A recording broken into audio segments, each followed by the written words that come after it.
साथ संगत जी प्यार से कहना। धन निरंकार जी, स्वागत है आप सभी का आपके ही चैनल पर। आज मैं आप सभी के लिए एक बहुत ही खूबसूरत साखी लेकर आई हूँ और आज की साखी का शीर्षक है कि सारी जिम्मेदारी बहू की ही क्यों। तो चलिए आज की साखी सुनते हैं। साथ संगत जी, एक घर परिवार की बात है। पति विपुल ने अपनी पत्नी सुधा से कहा कि ये क्या लगा रखा है। मैं सुबह से सुन रहा हूँ कि जब से तुम उठी हो मेरी माँ की बुराई करती जा रही हो। आखिर तुम क्या चाहती हो? विपुल अपना आपा खोते हुए गुस्से से बोला। विपुल ने राधा से कहा कि अगर तुम ये चाहती हो कि तुम्हारी वजह से मैं अपनी माँ से संबंध तोड़ दूँ तो ऐसा बिल्कुल नहीं होगा। तभी राधा ने विपुल से कहा कि मैं आपको संबंध तोड़ने के लिए नहीं कह रही, मैं तो केवल इतना ही कह रही हूँ कि आप अपनी माँ और छोटी बहन को समझा दो कि मैं भी इंसान हूँ, कोई नौकरानी नहीं हूँ। मैं भी काम करते करते थक जाती हूँ। अगर माँ और छोटी बहन मेरी थोड़ी मदद कर देंगे तो क्या बिगड़ जाएगा। आखिर ये घर सबका है, सभी को मिलजुल कर काम करने चाहिए। तभी विपुल ने कहा कि सुनो राधा, मेरी माँ और मेरी बहन कोई काम नहीं करेंगी, ये मत भूलो। मेरा उनसे खून का रिश्ता है। एक तुम्हारी वजह से मैं अपने खून के रिश्तों को नहीं भुला सकता। जाओ, अब तुम अपना काम करो। सुधा वहाँ से चली गई। अगले दिन विपुल जब अपने काम पर गया और शाम को जब विपुल घर लौटा तो उसने देखा कि उसकी माँ झाड़ू लगा रही है और उसकी छोटी बहन बर्तन मांज रही है।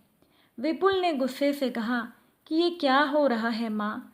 तब उसकी माँ ने कहा कि कुछ नहीं बेटा, राधा अपने मायके गई है, ये कहकर गई है कि उसे अपनी बीमार माँ की सेवा करनी है और कह रही थी कि अच्छा हुआ माँ जी, आपके बेटे ने मेरी आंखें खोल दी।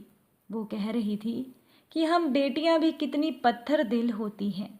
शादी के बाद पति और उनके घर को संभालते संभालते अपने खून के रिश्ते भूल जाती हैं।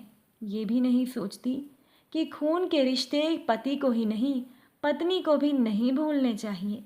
विपुल अपनी माँ की बात सुनते ही शर्मिंदगी से सर पकड़े हुए वहीं बैठ गया।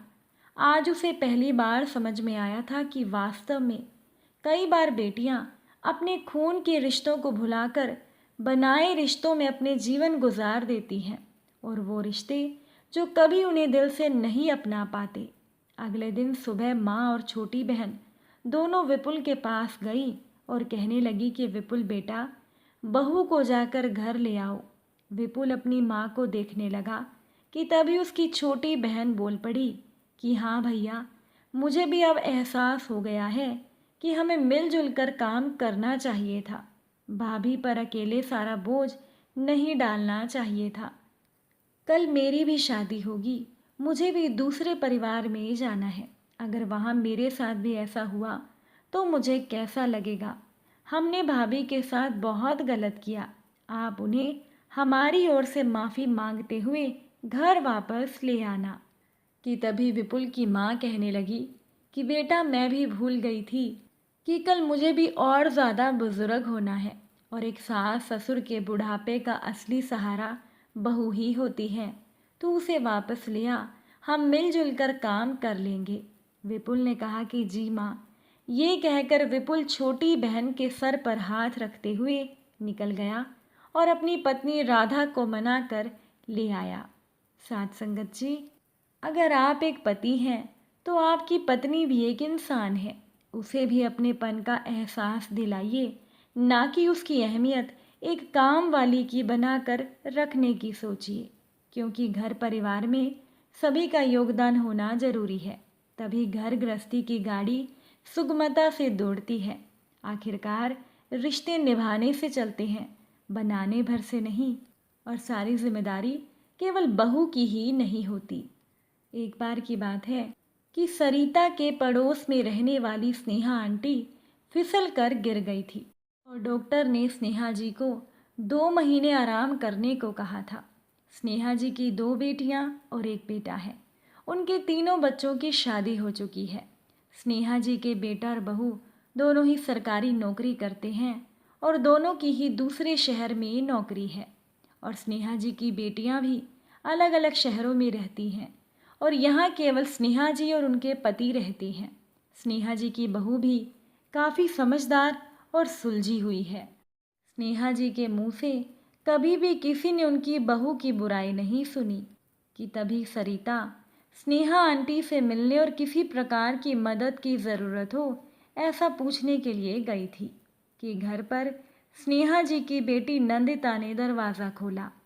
स्नेहा जी की ननद भी आई हुई थी।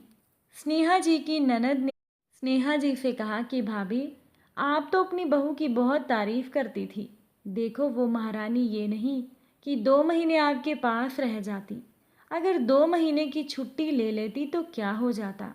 कम से कम नंदिता बेटी को अपना घर गृहस्थी छोड़कर यहाँ ना आना पड़ता। लेकिन आजकल की लड़कियों से सम्मान और सेवा की उम्मीद करना बेकार है।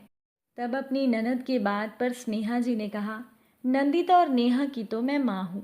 इन दोनों पर मेरा पूरा अधिकार है। इनको मैंने पाला और पोसा है। जब हम बेटा और बेटी में फ़र्क ना करने की बात करते हैं, बेटा और बेटी को समान अधिकार देने की बात करते हैं, तो कर्तव्य भी समान होने चाहिए। सरिता स्नेहा जी की बात को ध्यान से सुन रही थी। स्नेहा जी की ननद ने कहा, भाभी फिर भी। लेकिन स्नेहा जी ने कहा, दीदी इसीलिए ही मैंने तीनों बच्चों को 20-20 दिन मेरे साथ आकर रहने के लिए कहा है। कौन कब आ सकता है, ये तीनों ने अपने अपने कामों के हिसाब से तय कर लिया है। जब मेरे 3 बच्चे हैं तो तीनों ही जिम्मेदारियां निभाएंगे। मुझे तीनों का साथ मिल जाएगा और तीनों के कामकाज खराब नहीं होंगे। स्नेहा जी कहते कहते पानी पीने के लिए रुक गई। स्नेहा जी ने आगे कहा कि मेरा बेटा और बहू दोनों ही 20 दिनों के लिए आ जाएंगे।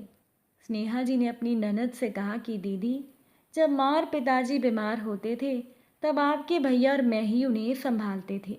जानते हो दीदी, कितना मुश्किल हो जाता था घर का काम करना, बच्चों को संभालना और ऊपर से बीमारी। मैं बहुत परेशान हो जाती थी। ऊपर से आने जाने वाले लोग, मेरे मन में सबके लिए कड़वाहट आने लगी थी। लेकिन मैं चुपचाप सहन करती जाती थी। मैं चाहती हूँ कि मेरी बहू मेरे लिए जो भी करे दिल से करे, उसे कुछ भी ज़्यादा ना करना पड़े। वो उतना ही करे जितना उसकी क्षमता हो। स्नेहा जी चुप हो गई और अपनी ननद की तरफ देखने लगी। और स्नेहा जी ने अपनी ननद को कहा कि दीदी, मैं आपको सुना नहीं रही हूँ, केवल अपनी भावनाएं बता रही हूँ। उस समय हम ऐसा सोचते ही नहीं थे। हम तो बहू को सेविका से ज़्यादा मानते ही नहीं थे। बहू का काम ही सेवा करना होता था। आपने भी वही सब सहा है और किया है जो मैंने सहा और किया है। हर महिला की पीड़ा सदैव ही समान रही है, तो ज़्यादा तो हम नहीं कर सकते। लेकिन हमारी बहू और बेटियों को उस पीड़ा से ना गुजरना पड़े, इतनी कोशिश तो हम कर ही सकते हैं। जो बदलाव हम समाज में देखना चाहते हैं, उसकी शुरुआत खुद से ही करनी चाहिए। तभी स्नेहा जी की ननद ने कहा कि हाँ भाभी, आप सही कह रही हो। सारी जिम्मेदारी बहू की ही क्यों, अगर सब मिलजुल कर निभाएंगे तो खुशी खुशी जिम्मेदारी निभ जाएगी। सरिता जी, जो कि स्नेहा जी की बातें सुन रही थी, उनकी सोच और समझदारी के सामने नतमस्तक हो गई। साथ संगत जी, आप सभी को स्नेहा जी की सोच कितनी सही लगी, अपने विचार कमेंट में ज़रूर बताइएगा। फिर मुलाकात होगी आप सभी से एक नई साखी के साथ। साथ संगत जी, प्यार से कहना, धन निरंकार जी।